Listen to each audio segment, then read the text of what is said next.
আমি যদি হতাম বনহংস, বনহংসী হতে যদি তুমি কোনো এক দিগন্তের জলশিরি নদীর ধারে, ধান ক্ষেতের কাছে, ছিপছিপে স্বরের ভিতর এক নিরালা নীরে,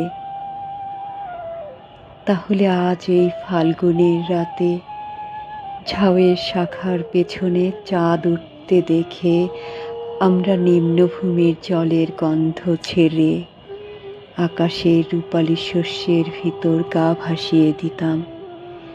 তোমার পাখনায় আমার পালক, আমার পাখনায় তোমার রক্তের স্পন্দন। নীল আকাশে খই খেতে সোনালি ফুলের মতো অজস্র তারা, শিরীষ বলে সবুজ রোমস নীরে সোনার ডিমের মতো ফাল্গুনের চাঁদ।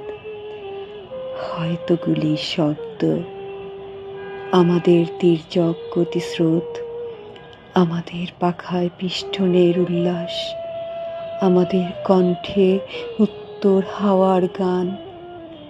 হয়তো গুলির শব্দ আবার, আমাদের স্তব্ধতা, আমাদের শান্তি। আজকের জীবনের এই টুকরো টুকরো মৃত্যু আর থাকতো না, থাকতো না আজকের জীবনের টুকরো টুকরো সাধের ব্যর্থতা ও অন্ধকার। আমি যদি বনহংস হতাম, বনহংসী হতে যদি তুমি কোনো এক দিগন্তে জলশিরি নদীর ধারে, ধান ক্ষেতের কাছে,